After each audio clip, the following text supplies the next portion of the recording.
Hey everyone, it's Tay from the Anime Podcast, and today's episode is brought to you by Sentai Filmworks and HIDIVE.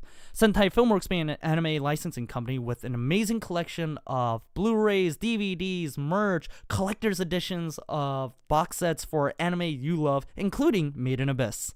Meanwhile, HIDIVE is a streaming service that has an incredible library of anime shows, movies, and other stuff too. And they're available at hidive.com or even on the Xbox app, which I personally use and definitely recommend.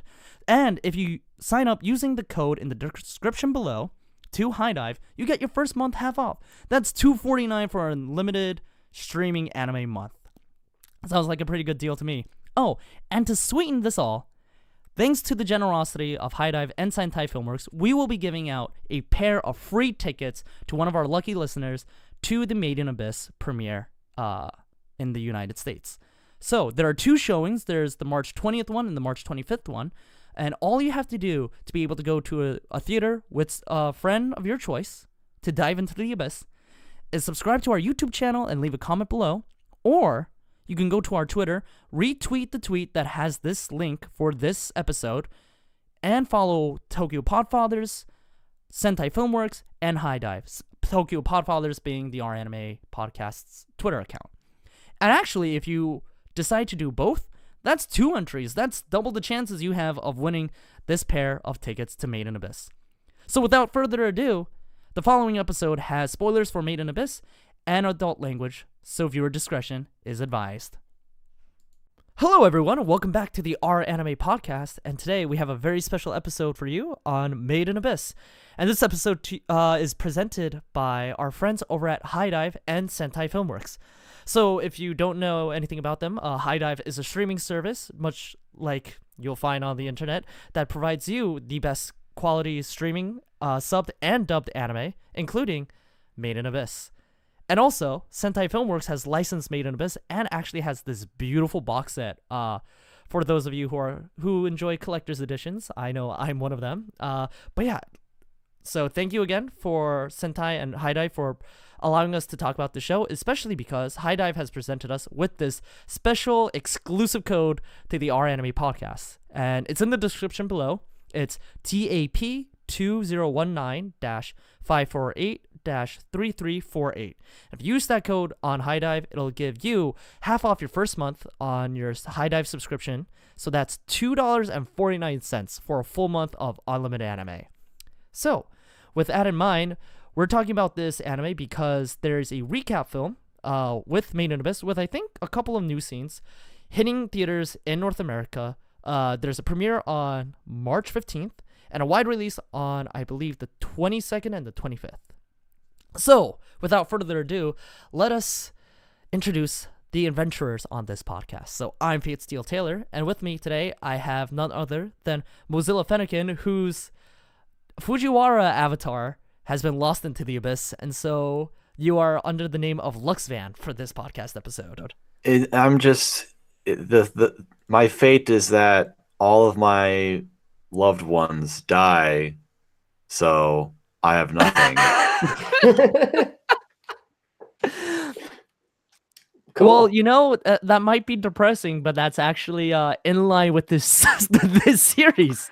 So yeah, it that's actually why I'm on fits. this episode, because I relate. You know, it's by the way, you should also, if you're listening, check out the website at madeinabyssmovies.com. The tagline for the movie is "Venture Deeper, Venture Darker," which, like, ooh, it's a good tagline. Also, the wide release is March 20th for the subbed and March 25th for the dub. So, just to make sure we have the dates right, and to make sure that we have the numbers right, we have our own numbered user who is not 17 years old. 17 Riders, how you doing, fam? Pretty good. How are you doing? Oh, you know, I'm really excited to talk about this really dark, depressing, and, you know, very lovable, wholesome show. So. Right? Same. There's a whole lot to say about it. There really is. And don't round us. There's a whole lot to say. Damn it, Mod. Fuck. All right. You know what? I don't even know how to introduce you. Now, We're really Sinners. setting the bar low to begin with this one. Oh, we gotta set the bar lower. We got further levels to go down. Oh yeah, we've got to set the bar darker, deeper. We're just Ooh, starting roll early. with We that? have what, like 6 layers? How many layers are in the abyss that we know of? There's at least 7, 8, right? Because Hang the on, most. hang on. I have the Ooh. map somewhere. It is 6 layers. Wait, no. Ooh. We'll figure this out eventually. Yeah, it's 6. It's 6 layers. It just has 7 annotations on here. I have the first volume of the manga for the record. Okay. Ooh, very cool, very cool. Nice. Anyway, I'm Sinris. Hi everybody. Oh, hey, Hey, Citrus. Made. Citrus, what are you doing here? Well, I'm here to talk about Made in Abyss, Moz. It's funny you should ask. Oh, really? I've So- never heard of this series. Wait, yeah, so we're going to be talking a little bit about spoiler stuff, but in case anyone's checking this series out for the first time and is going to come back to it later, Citrus, can you give us a little bit about why you like Made in Abyss or what you wanted to talk about with Made in Abyss? Yeah, sure. So for the people who are daring the episode without, I'm going to cut away before we start talking about spoilers. I was first introduced to the existence of the series shortly before it started airing by the map that Moz was just talking about, which is really cool in and of itself. And it if I'm thinking correctly, it's the one that like shows all of the layers of the abyss, and then it like talks through the effects of trying to return from each deeper point to end. It's got like the cutesy art style, but it's really like horrifying and graphic when it's describing the results, right? Is that the one? Wait, what? Oh, yeah. Yeah, and it's like it hits this great balance of like cutesy art style and terrifying content that from the second I saw it for the first time, I was like, oh, this is going to be a very cool series. This is not going to pull any punches. And I was correct. It certainly did not. No, it doesn't. It feels like it might for a little while and then it doesn't. So how about you guys? 17, Moz. Actually, Moz, let's talk with you because you do have the manga. Did you read the manga beforehand? Did you get into the manga afterwards? I got into the manga afterwards. Let me tell you, when this show came out, it was honestly one of the most magical experiences I've had with an anime, at least a seasonal anime, because the first episode came out and I knew nothing. I had never heard of this before. In fact, it wasn't even on my plan to watch for that season. But I only watched it specifically because I had nothing to do, because for the last 3 days I was watching some leftovers from the previous season and they were all just terrible and they were breaking me. I was just completely dead on the 3rd day. Just didn't want to do anything. I'm just sitting around like, ugh, anime sucks. I hate anime. Why am I doing this to myself? We've And all then been there. episode 1 of Made in Abyss drops and I'm just like, whatever. I wasn't planning on watching this, but I don't got anything better to do. If it sucks, I'll just not even add it to my list. So yeah, I got into it, and like within the first few minutes, like my eyes are already like I'm coming back into color. It's just like everything is like I'm just in love with everything about it. Like it's such a great first episode. Mhm. Loved the whole anime series, gave it a 10. It's in my top 10. I only have the first volume of the manga right now. I plan on getting more later because I'm going to do like a whole manga binge at some point. And Ooh. yeah, and I'm only really like I'm not reading online. I just want to buy the physical books just because I'm cool like that. But yeah, Made in Abyss is kind of cool. Oh, also, speaking of the map, I actually have a poster of the map as well. Oh, shoot, Wow, nice. that's legit. Yeah, That's dope. it's pretty cool. Yeah. You know who else was pretty cool? 17. So 17, how did Hi. you get into the series? So I heard it was good while it was airing, watched the first 3 episodes, and then got busy and didn't come back to it until we were talking about doing this episode, because I knew I was going to like it, like from the What? first 3 episodes. I know, right? But no, it was really good. So I actually just watched it this weekend. And it's does a few things that I haven't seen anywhere else before. There's a lot kind of to talk about in terms of what I like about it, but I think the most surprising thing, and maybe a sort of edgy opinion of mine, is it is the best executed Lovecraftian horror I have ever seen among the other things it does well. Interesting. And I think it does that by being so kind of like lighthearted and hopeful in the beginning, and even like at other times. It is it's really effective at, for me, kind of putting me in the position of really like caring about the characters and getting involved with like the story and their perspectives before the really freaky dark shit starts happening, which I really, really appreciate. Which I was also not at all prepared for. I surprisingly, even though I watched it so long, like after the series came out, managed to stay spoiler free enough that I was not ready for how dark it got. Like, goddamn, the arm cutting scene. Oh my god. Oh my jeez, Like, that was brutal. Like the other scene you were talking about, which I'm sure we'll get to later, is more dark, but that scene just more viscerally made my stomach turn. Like, because it comes out of nowhere, right? Oh man. So let's talk about how the show gets to the Lovecraftian horror aspects, because I think if you go into this and you, like you said, go into it fairly blind, like I did when it was airing, for some reason I just have like subscriptions to like every streaming service. So I'm like, well, since I'm using it and like people seem to be talking about Made in Abyss, because Made in Abyss wasn't on like Crunchyroll or Funimation at the time, and so it was like, I was like, yeah, I'm gonna watch it, and other people, can't legally. As the first volume of this manga has on the back, it's now a hit anime. It's now a hit series on Anime Strike. Rest in peace, Anime Strike. Thank you, HIDIVE, for coming in and, making sure that a wider audience could see this. But yeah, no, but like, the beginning, really, I think it's true. To echo what you guys said, from the beginning episode, like it just seems like the world building is so good, and the song that gets played in the opening, which I don't think is played ever again, is just like so instantly recognizable. And like and to replace the OP in the first episode, and then the backgrounds are so gorgeous. Like they got former Studio Ghibli artists to work on the backgrounds, if I remember correctly. Yeah. Oh, that's right. I forgot about that. Yeah, the backgrounds are beautiful. This has some of the best art in just about any anime I've seen. I love how the show looks. Yeah, and then to go off about how the show looks, let's talk a little bit about the character designs, and like maybe, because first of all, the character designs are very unique, I feel like, and it seems like very purposeful and actually very relevant. That these children are so young, where in some anime sometimes like you're like, okay, why are they in middle school? They could clearly be in like high school or college, or like vice versa. But here the age and the wholesome cuteness of them actually seems to play a big factor. Yeah, for sure. And the character designs were the thing that I found like most off-putting about the art style to start off with, because they kind of are a little bit simple in contrast with the backgrounds, but of course, like they grow on you, and they're very expressive. So I really liked them by the end.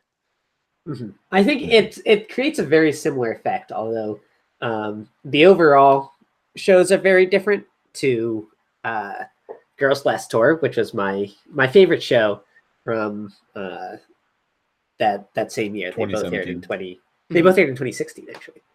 Yeah, it was like fall 2016, if I remember correctly.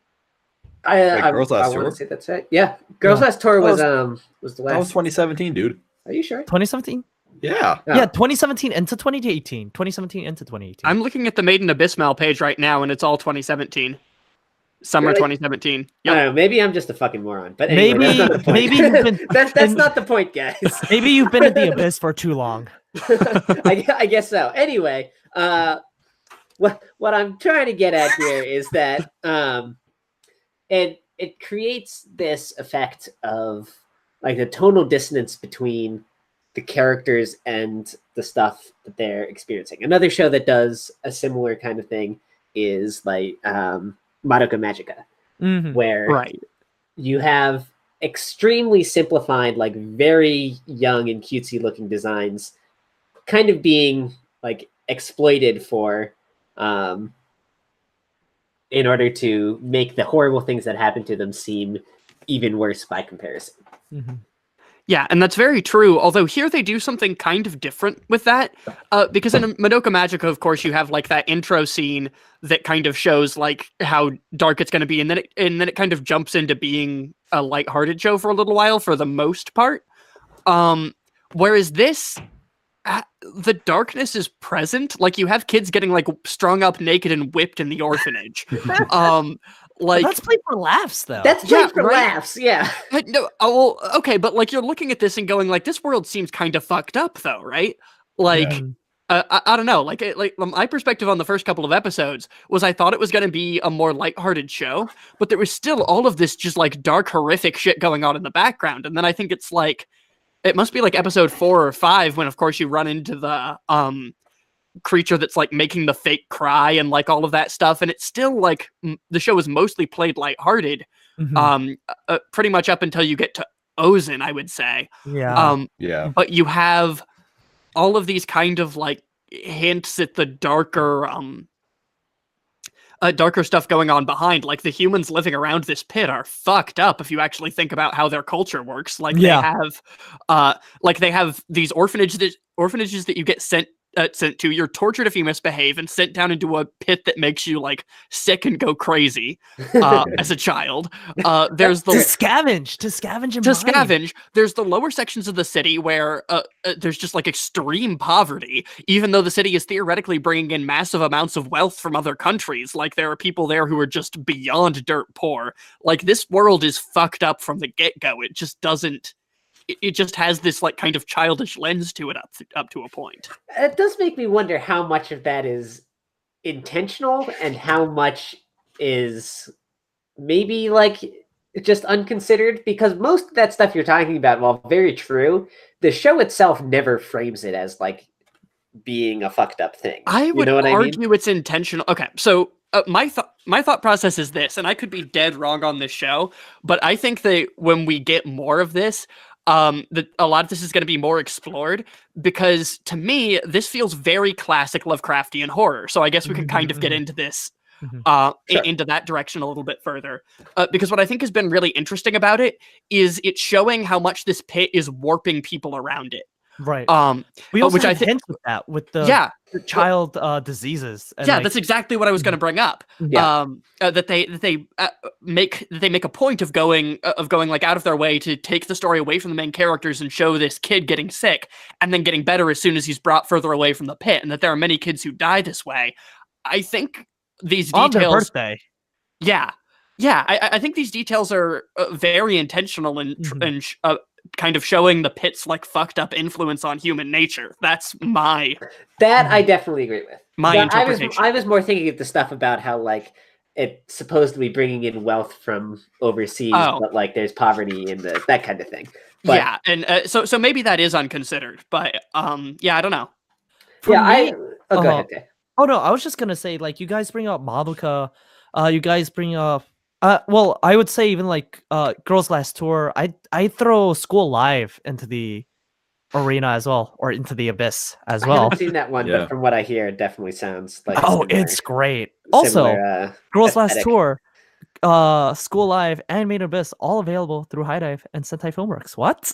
You are so good at this, dude. Thank you. I who's also so good. Didn't know that. That's amazing. Yeah, I mean, I only know that because I have the Blu-rays for all of that. But the only Blu-ray I have is Handshakers, which is also available on HIDIVE. Wait, is it on HIDIVE? No, I'm sorry, that's Funimation. W's is available on HIDIVE. Oh man, but with those shows in particular, it feels like School Live, like very early on, you find out that there's like something really fucked up about this world. And with Girls Last Tour, you also find out really early. But like, even though Made in Abyss starts off with being like, oh yeah, people go down and like sometimes they don't come back up. Like the greatest ones, like all the like Rico's mom, all she's able to like was ever able to do was like send a message up there. We don't really know if she's still alive. Like there's all these like dark undercurrents, 17, like you said, but Mhm. because of the art style and the music and the direction, it almost makes it feel like, no, that's fine, but this is a children's adventure. This is a fun, wholesome thing. Like, yeah, sure, there's dark things, but it's like how, like, if you ever read a shonen manga or like watched a shonen battle series, like they'll be like, oh, like if you use this thing, like it'll sap your life force and you'll die like 10 years earlier. And they're like, I don't care, I have my friends on my side. And like, you know, the series will end before we ever see the consequences or ramifications of their life force being used for that one fight or something. And I kind of felt like that was going to happen here, where like all the ramifications and consequences that happen to those other adventurers, quote unquote, aren't going to happen to Rico and Reg because they're the main characters. Like they have plot armor. And what I think is really great about that is that sort of the perspective that Rico and Reg had. I think the show does a really good job of putting you in the perspective of its characters, because I think that they hadn't experienced like that degree of suffering before, and you were sort of supposed to be along with them and seeing this world as this like bright, happy place until they don't anymore. Yeah, it's interesting you make the direct comparison to like the shonen manga kind of aesthetic like that, because I've seen people complain that like Rico's single-minded obsession with going down into the abyss is just absolutely moronic.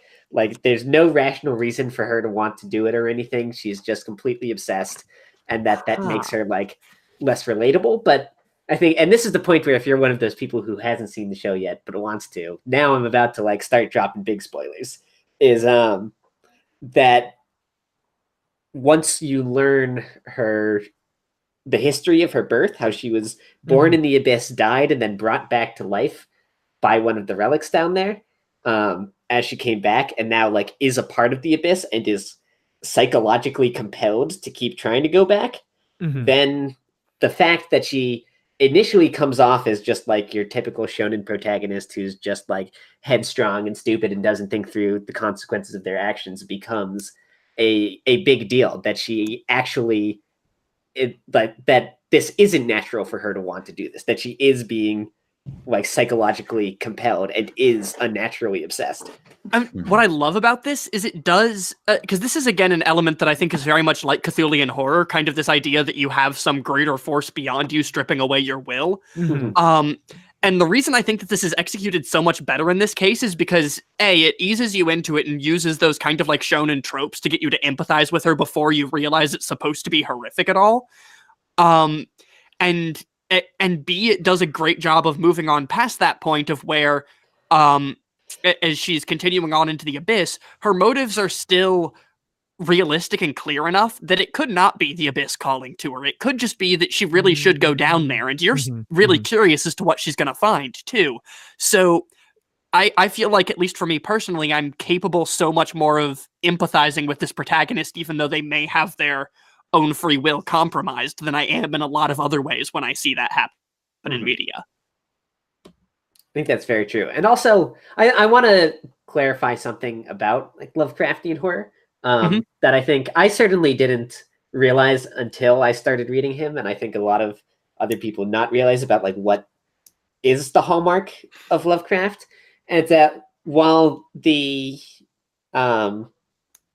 like the elements of his work that have become like well known is like the Cthulhu and the Great Old Ones, and basically like the big monsters and otherworldly horrors. And Made in Abyss does have some monsters that kind of like fit that aesthetic.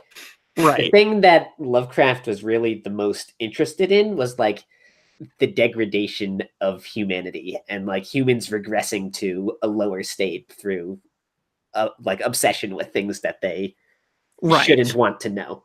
And that is definitely something that is very present in the series as it goes on. And I feel like as of where the anime ended, it's just beginning to delve into that kind of thematic element, because from the little we've seen of Bone Druid so far, he is the epitome of that kind of mentality, of just the desire to like plunge into mysteries that humanity shouldn't ever look into without any regard for what it's going to do to him or to others. I didn't think about that, but that's completely true. Mhm. Yeah, although it's unclear if Liza or even Rico at some point are going to be pulled in that to the same degree, which I think is part of what's cool. Like, Yeah. like Liza in particular, she actually reminds me a lot of Hunter x Hunter's Jing. Yeah, I think that's yeah. very true. Uh-huh. But in this case, I think it's meant partially to like characterize the Abyss because for her it's very unclear in the same way in terms of like, is she a good person or is she another one who's like single-mindedly obsessed but has a little bit more of a like view of other people than someone like Bone Druid. I'm so excited to see what he does going forward. Yeah, me too. I am beyond excited for more of this show. So, Boz, what did you think about the various character motivations for going into the Abyss, for hanging around the Abyss, for even wanting to like dive into the Abyss?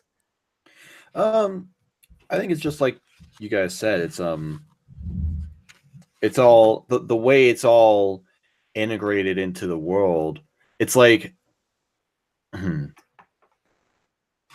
I don't know. It's like the Abyss itself is so fascinating, and the way I'm lost. The way all the characters I legitimately forgot what I was about to say. I'm sorry. Well, if there's any comfort, at least you're not lost in the Abyss. That's true, you know. Well, so let's talk a little bit about the Abyss itself then, because we've talked a little about the characters, but what did you guys feel about the setting itself? Because while this is a fantasy, it's not an isekai. It's not I've been sent into a video game world aspect. Although there are little bits of like a dungeon exploring video game aspect to it, maybe. But I feel like there's just like a fantasy adventure feel to it that I feel like we haven't really gone in anime before. Well, first off, it's extremely beautiful. I think the one thing I do like about the character motivations is that like the way the Abyss looks, it's like you, the viewer, want to see more of the Abyss. So the fact that the characters are also really excited about it, it's like, yeah, it's like they're kind of feeling how I feel about it. It's like you said, they had that Ghibli aspect to them. When I first started this, I actually thought that the show was maybe a bit inspired by Gurren Lagann with the way. Oh, interesting. Yeah, because it's like it's the opposite direction, but yeah, they're trying to get out of whatever they're in, but this time they're trying to go further in. Right.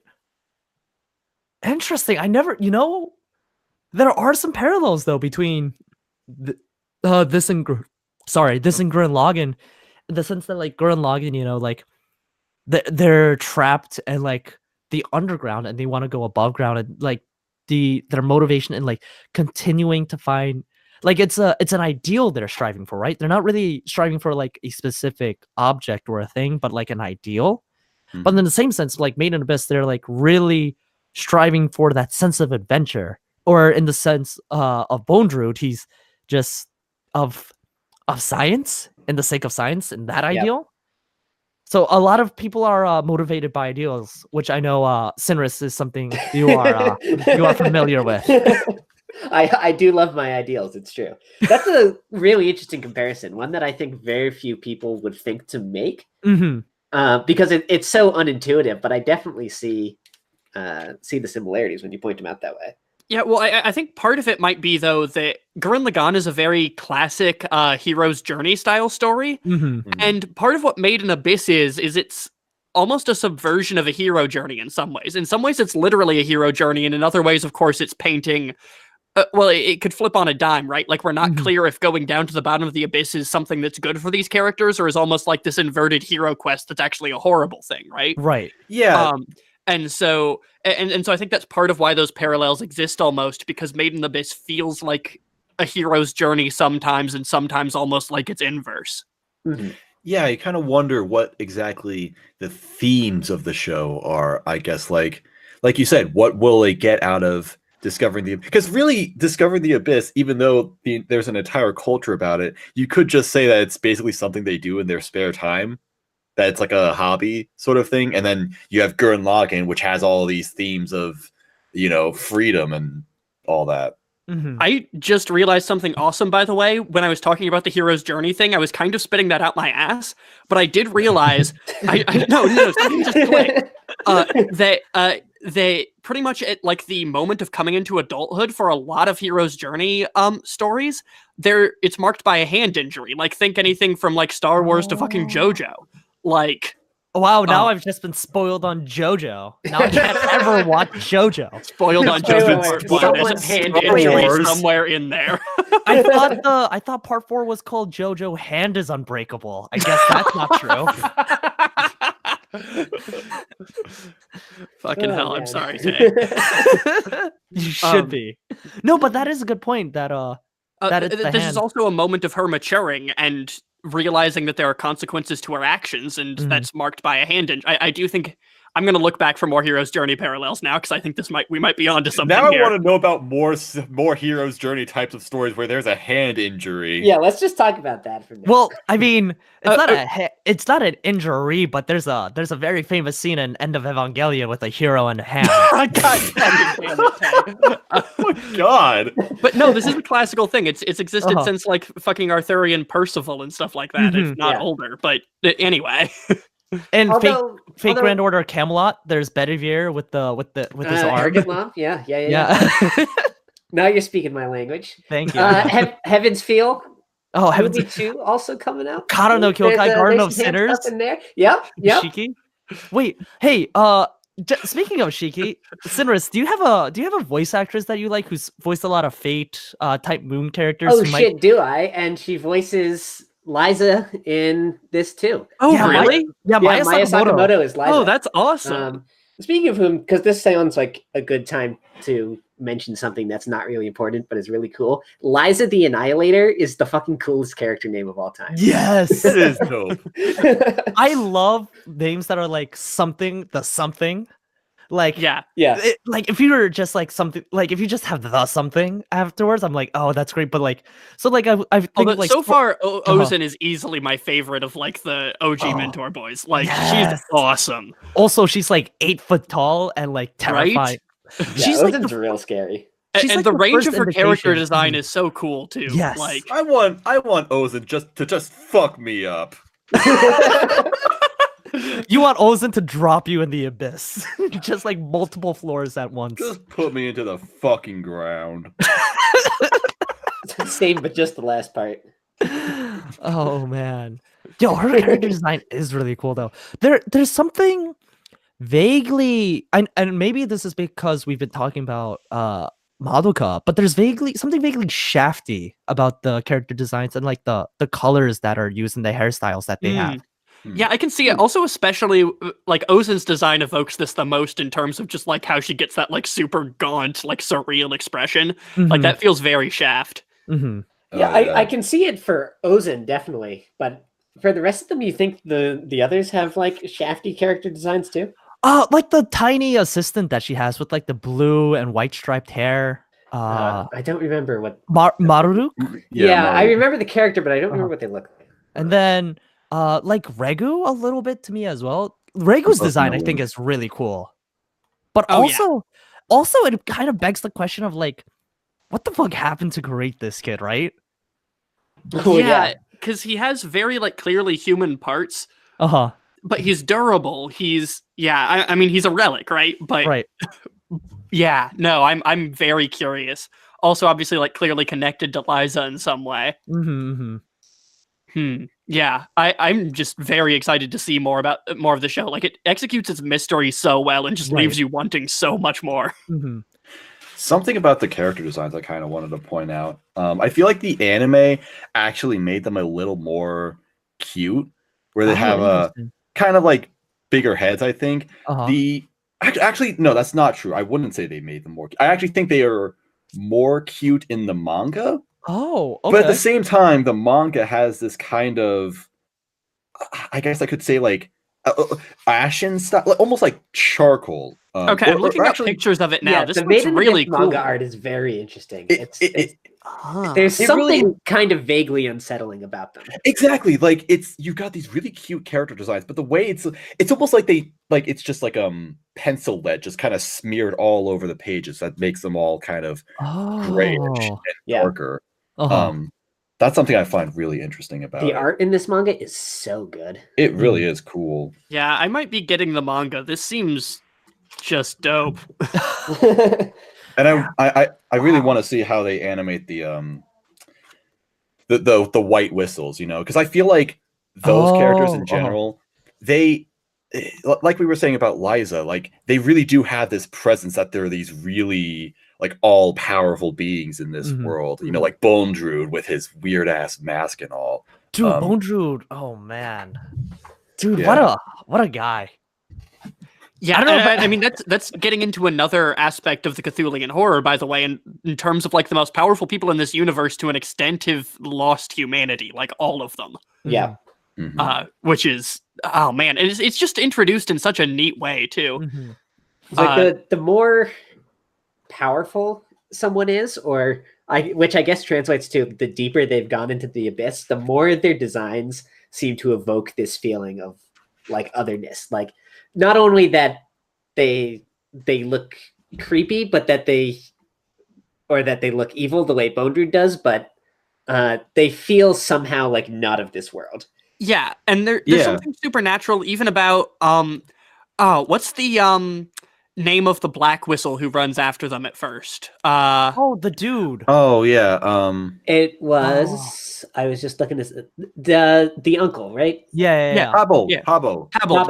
Yeah. So even though he looks significantly like more human than any of the white whistles, he still has this kind of like supernatural feel to him after you see like how fast he's like running in the distance, and there's just something that feels like off about how that scene like plays out, which I think is really nicely executed because he's like, the step below that, and so already changing in some way. I mean, to me, it evokes the title in some way, and it reminds me of the Nietzsche quote, which is, "You stare long into the abyss, and the abyss will stare back into you."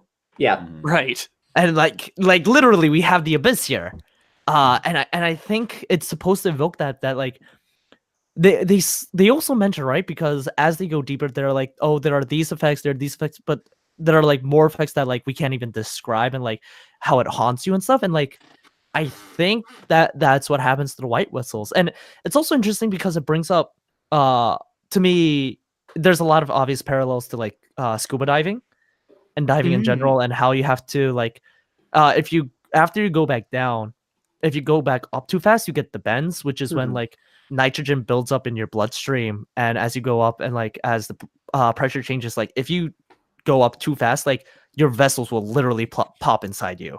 Yeah. Like the bends are nothing to fuck with. Right. And so like in the same way, I wonder, like, because Liza is in so deep, like does she have to stay down there for like, right? Because like they talk about like after you go back down to a certain level, you can pretty much never come back up, right? Or no one's ever come back up. So, which is what Bone Druid was trying to circumvent, I think. Which is also interesting. You bring up the scuba diving parallel, which I didn't know, but it fits with like how they describe like the layers of the abyss too, because it's because the way Nanachi describes it at the end is like these as you go down, like these additional layers and layers of things are on top of you that hurt you as you push through back up. So it is almost like just an increasing like amount of pressure that makes being lower in the abyss worse. Yeah. So speaking of people who have been forcibly brought back up through the abyss, and a little bit of that Lovecraftian horror. Actually, before we get into that, let's talk a little bit about the elephant in the room, or the freakish lion spike thing in the room that we've been avoiding. And Rico's not so friendly encounter with it. So how did you guys react when that episode happened and suddenly Rico's like on her fucking deathbed? Yeah, that was a lot. And obviously it was supposed to be, because I do think it is meant to be a loss of innocence moments for the characters as much as it is for the viewer. And so Yeah, seeing that happen was harrowing. It was a well executed scene, and it was gut churning to watch Reg struggle to try and cut off his friend's arm. Yeah, I do think that like in a vacuum, the scene is not really that bad. I could definitely point out a lot of anime I've seen with like much more like horrific kind of scenes, but relative With like to gruesome everything, imagery. In Have like, I yeah. mentioned, Sin, Yeah. that you're a degenerate? excuse me. Oh, this isn't that bad. I could easily think of like 10 other things that are. Well, I mean, I can, but I think relative to anything that you had seen in this show so far, Mhm. it is a very sudden turn towards the macabre, and in that sense, it serves its purpose really well. I like that you just said macabre. Thanks. Yeah. Thank you. I guess. I think what I liked about that scene is that the entire time I was kind of thinking that someone would save them. It's like it just keeps getting worse and worse, and I'm just like, okay, here's someone's gonna come out and take out this monster. They're gonna get bailed out, and it's like, okay, their weapons break. Okay, they're gonna get bailed out right now, and then Riku gets stabbed. Okay, they're gonna get bailed out. Oh, they're gonna ascend. Okay, they're gonna get bailed out. It's like, what? No, it keeps getting worse. No. They do the worst part eventually is get too, bailed like, out, but not until way too late.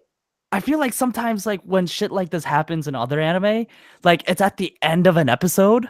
And so there's like you have like a week to digest it, especially if it's airing, to just be like, oh man, like that just happened. Like, let's sit, let's figure out what just happened. Like, let's digest and then get back into it and be like, man, this is pretty terrible. But like, this happens at like the 10-minute mark-ish, like halfway Yeah. through the episode. And it's all of a sudden like, oh, they like actually really messed up, and now she got stabbed, and like they still have to escape this beast. Like they're not in the clear yet. And like they have to run, and then like Rico starts bleeding from her eyes.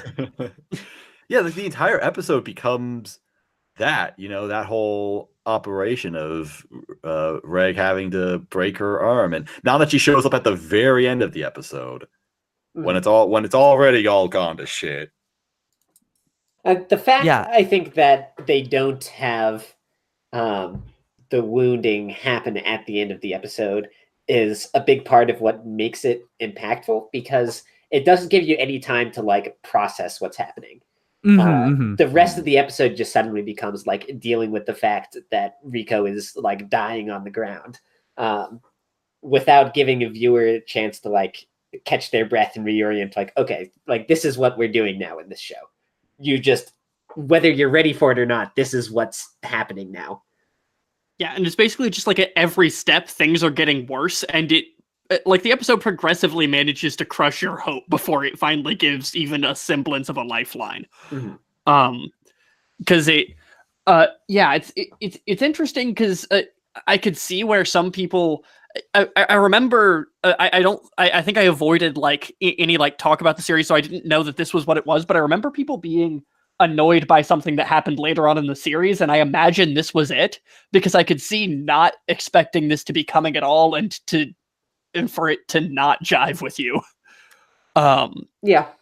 Because it is kind of I don't know, it's a lot from what happened in the series before, but personally I think that's great, because there's not it would be very hard for a series to have that sort of impact if you were aware that this was the sort of series that it was beforehand. And then of course, I don't know, and then like the latter like section of the show after that point is still just like incredibly dark, but I think that's the moment that had the most just like gut-wrenching impact of any of it for me at least. Because that's when you realize that like plot armor might exist, but you're not gonna get off scot-free. No.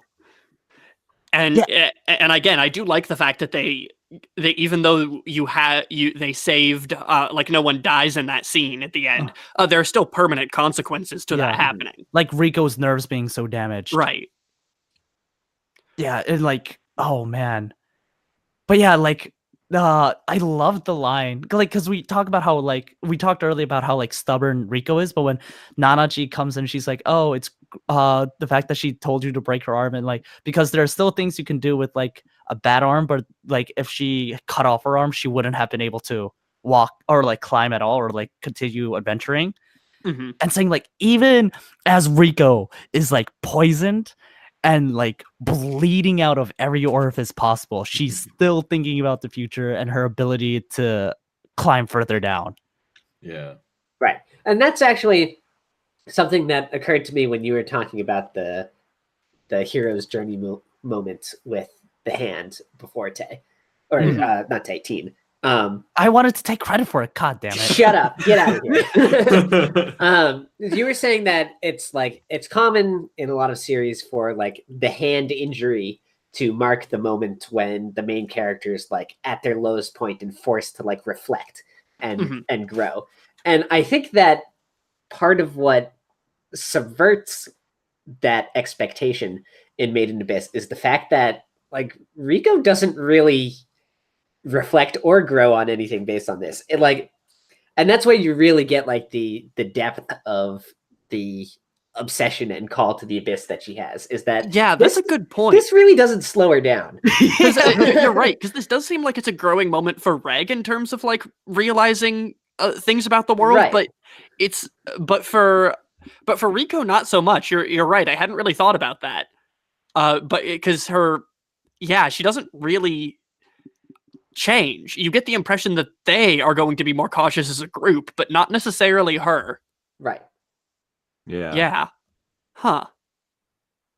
So it does make me wonder, like, what eventual form, like, the arc of this series will take. Because it feels as if, from what we've seen in the anime so far, there's no real indication yet of what the series' emotional endgame is going to be, because for Rico especially, and the rest of the series to a degree, things are like just continuing to spiral downwards and out of control. Right.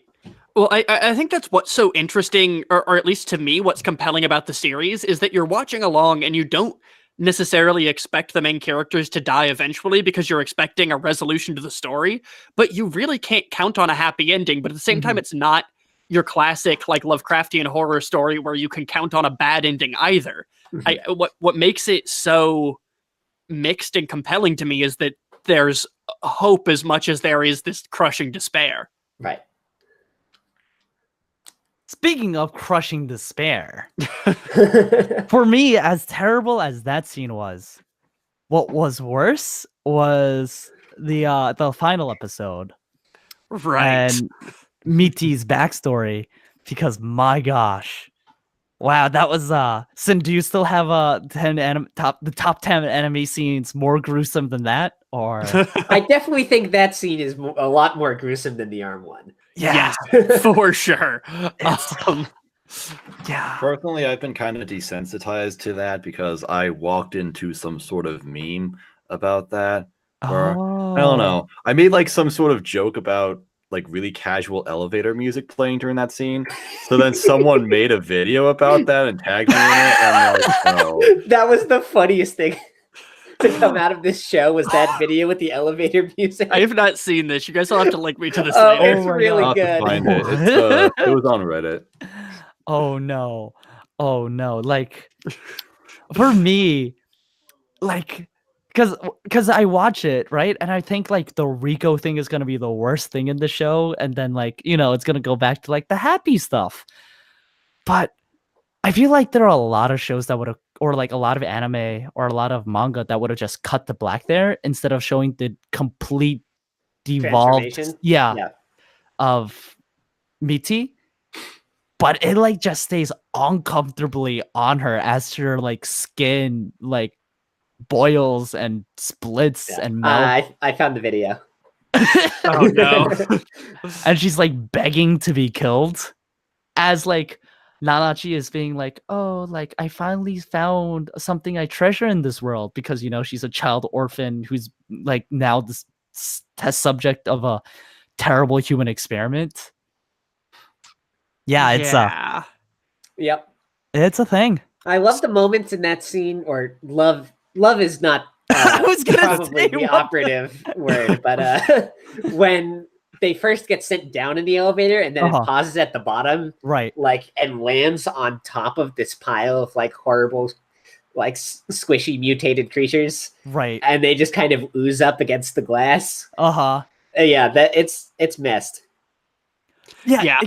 And then it the kinda elevator reminds pulls me of- back up, and they're like trying to cling to it and fall back to the ground. The worst for me is the fact it feels like not only is it an emotional roller coaster, but like it gave me that same sense of like fear in the pit of my stomach, like when you're on a roller coaster and you're at the very top and it like kind of stops before it goes back down. And then like the suspense as they're at the bottom and Michi's like crying and saying like she's gonna endure this, like it's gonna be okay. It's not gonna be okay. Yeah, it's really not going to be okay. And I think that entire episode is sort of made worse by the fact that you get to see these characters like becoming friends and like all of that stuff, and you know what's going to happen from the beginning of the episode, and it just like the entire thing follows like how shitty that scene is, almost like it like that scene is almost like a microcosm of what that whole like first half of that episode is, because it's just this constant buildup of just dread and suspense as you see these characters that you come to like care about, and you're just like, I know what's gonna happen at the end of this. Fucking hell, just cut to the chase. God fucking damn it. Yeah. And then they and then like they show Mitty being tortured and her like guts like splayed all over the place, and Bones Root is like, hey, look, she can't die. We've tried. Isn't that amazing? Yeah, and it's so clear that like Bone Root is so far gone, he's not even trying to just be horrific to this child. He's just like, Lamau, I don't give a shit what's going on. Yeah.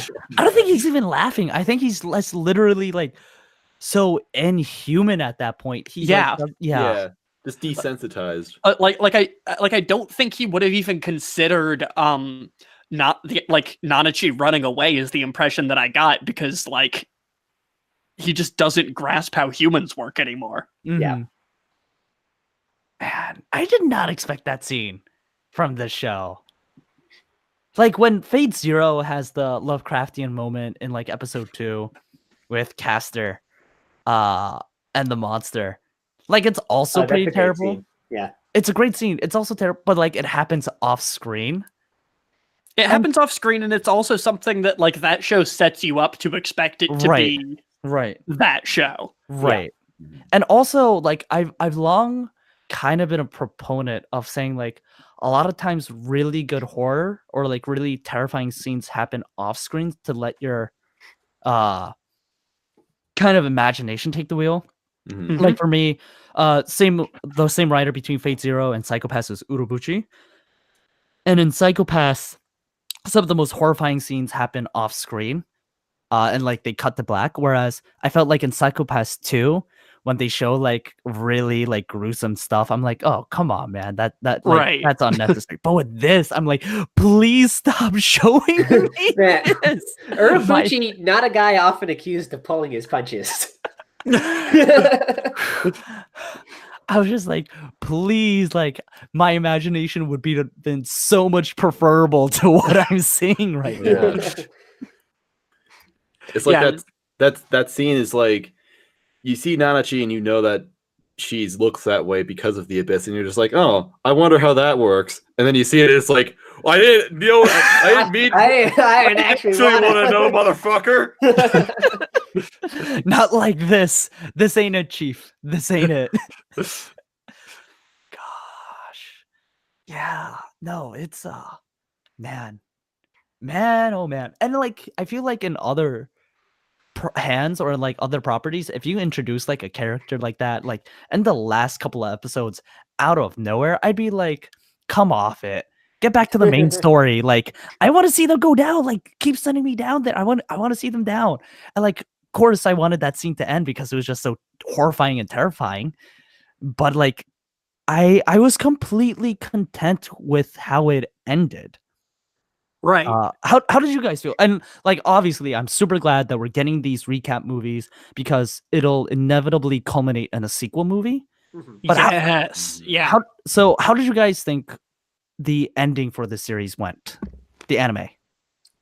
I liked it a lot because, I mean, as fascinating as the Abyss is, what really drives me into a story is the characters themselves, and I'm always into the characters. And the ending of the series isn't necessarily a conclusion for Rico and Reg, but instead Nanachi, who we've only spent a short amount of time with, but I think definitely has perhaps the most likable personality. You know, because uh, she's kind of witty and I don't know, kind of a smart ass, but also just really fun and lovable. And having that whole emotional arc, especially because it's just executed so well, like it really feels earned. Where you can you know, you understand her entire backstory and Mitty, and you just really feel bad for them. And it's kind of funny because Mitty is this weird, like almost not alive, just sort of creature, but you're just like, man, that really sucks. You feel bad for that thing because it's still a thing. But the way that whole scene with uh Reg melting her with his laser is that like having that with all of her stuffed animals and all, and just her making those like noises. It's like, oh man, it's so heartbreaking. Jeez. You know what's really fun? Well, I don't know if it's funny. It's actually not funny. It's it's like Are you- That dark means it's humor. hilarious. The voice actress for Mitty is Eri Kitamura, who was also Is it Sayaka. really? Yeah, it is. She was Wow. Sayaka in Maho Shoujo Madoka Magica. She was also Kureha in Sora no Woto. Like, She's Karin and Monogatari. she is Karin Madoka, like a very talented voice actress. But between Sayaka and Miti, like she's drawn the short stick a couple of times.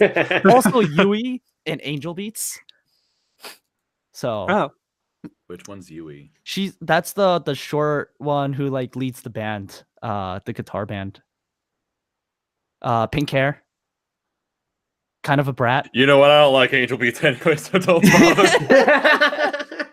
I was like, I could spoil it, but you know, just in case people haven't seen Angel Beats and don't want it to be spoiled.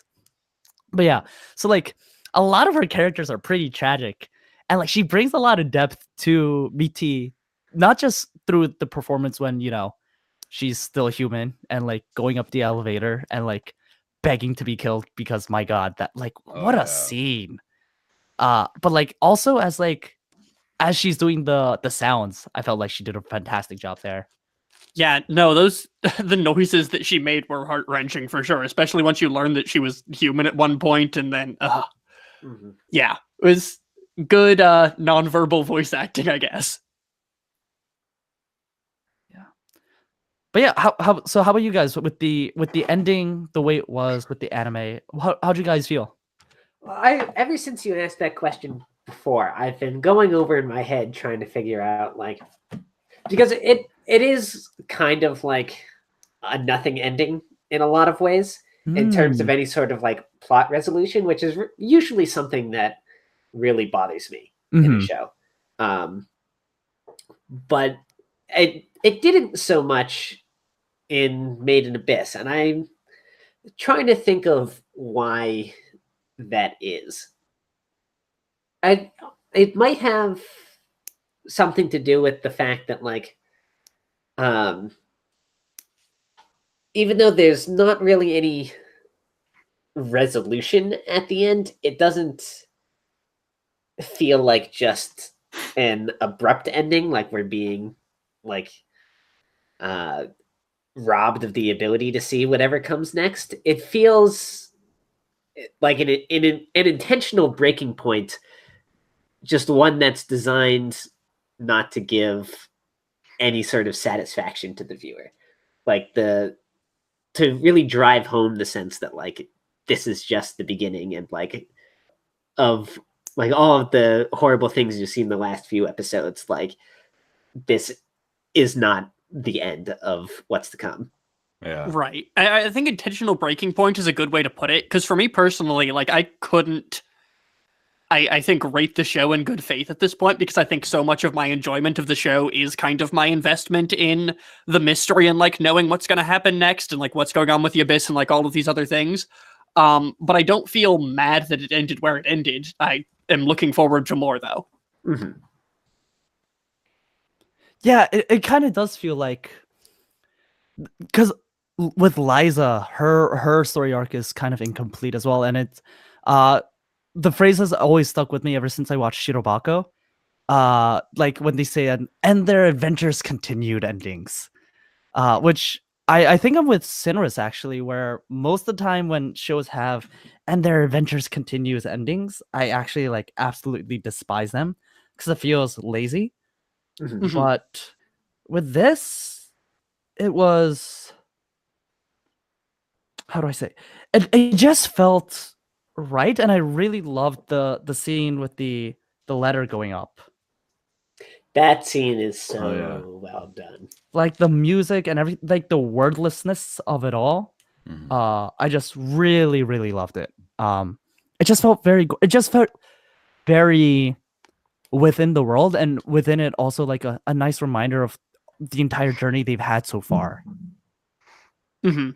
So Yeah, so I think a breaking point is just a good way to put it, because it's not exactly an ending, but they do a really good job of making it feel satisfying, even though you still want more.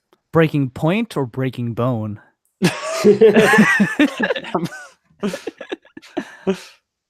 Yeah. Hopefully, Yeah. breaking bone, Druid.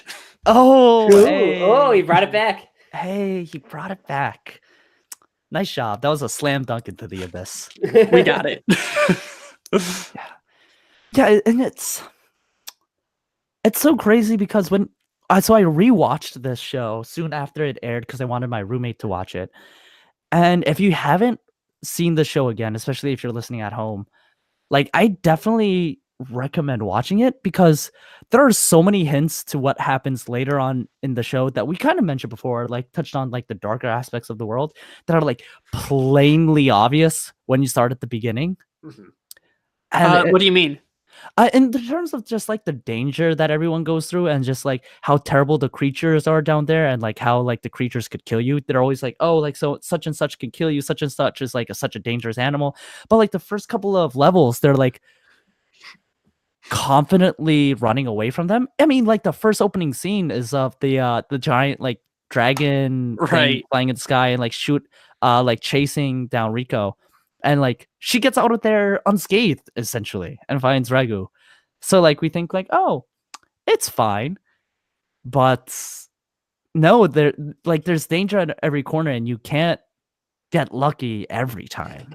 Right. Right. So yeah, it's a show.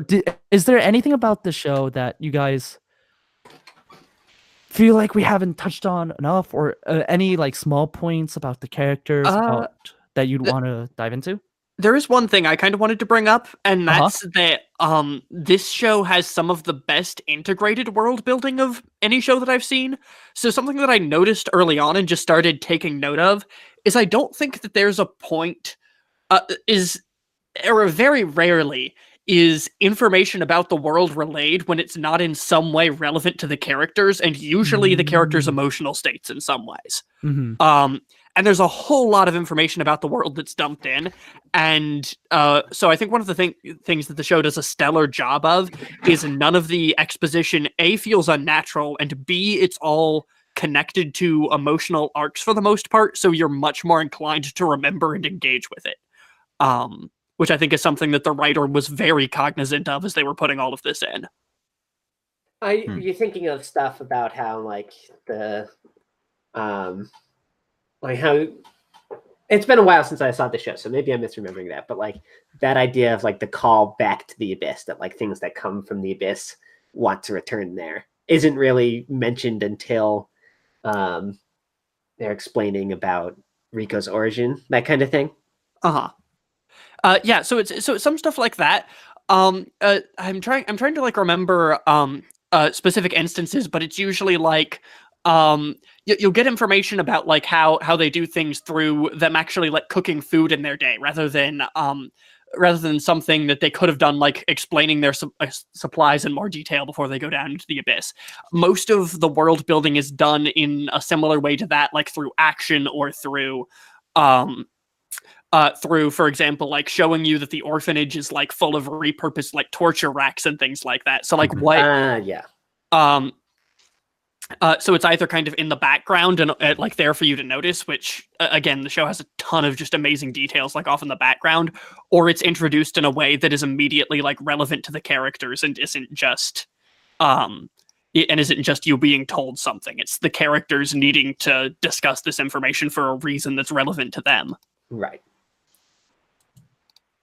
That's interesting. That I hadn't considered that, but that is a good point about how when you've got a show that's all about like exploration and like uncovering this hidden part of their fictional world, then a lot of the time exposition is going to be necessary. Mhm. So coming up with effective ways to do that make the viewer care is a really important thing.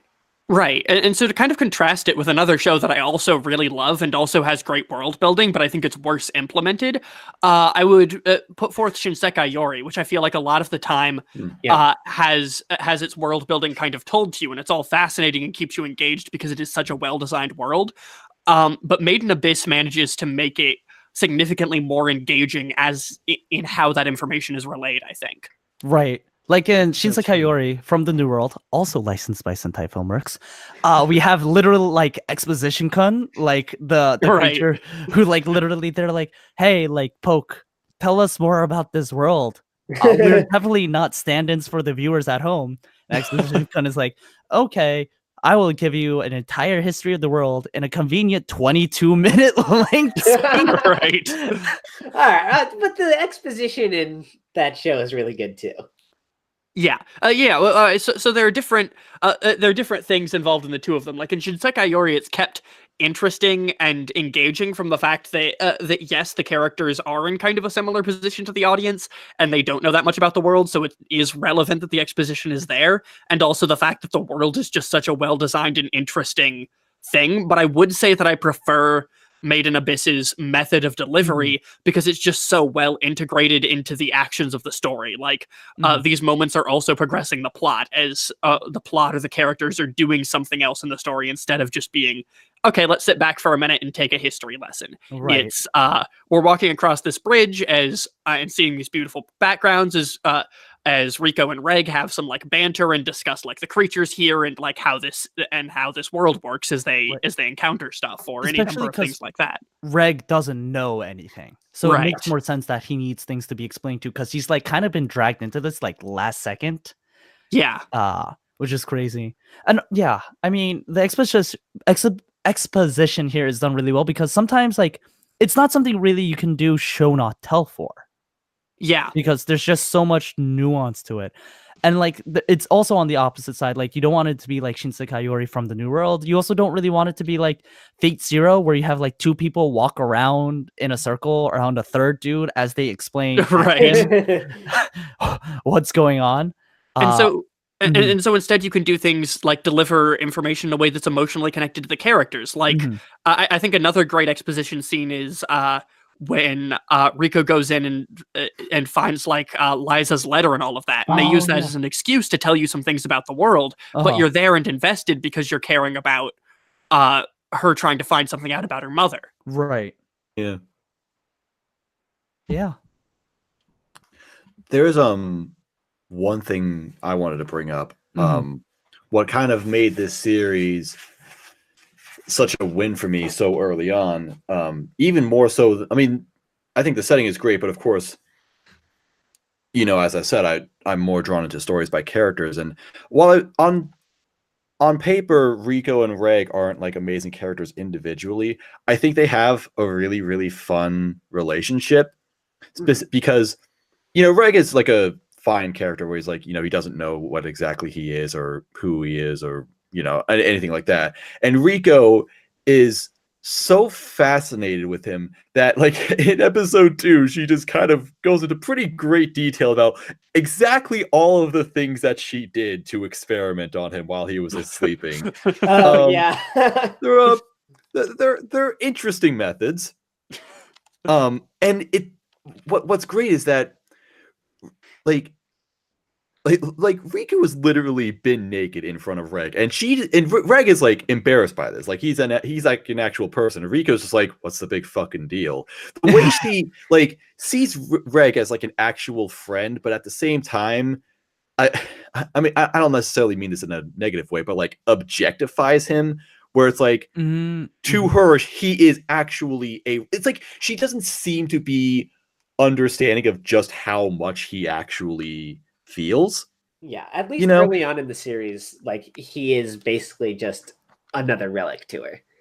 Yeah, she even said that the name Reg comes from a dog that she had that died. So it's almost like Reg is her pet, I guess. Yeah, and also when Reg like first sees her naked, he's like embarrassed about it. He's like, why the fuck? She's like, why the fuck are you embarrassed? You're a fucking robot. Yeah, exactly. And obviously, like, she begins to see him as more of like an emotional being by the end of the show, like very clearly. But in the beginning, yeah, she objectifies the hell out of him.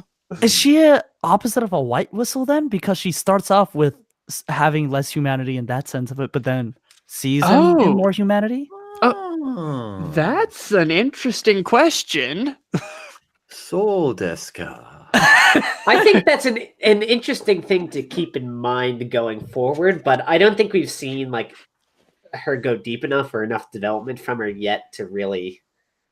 Yeah, that's really hard to say, but I will say that they made a big deal of Reg being kind of what saved her from the hallucinations and the sickness before. It was her emotional connection to Reg, and so I almost feel as though you're kind of onto something with in terms of like Reg is, as much as he is a robot and a relic, almost being something that grounds Rico in humanity.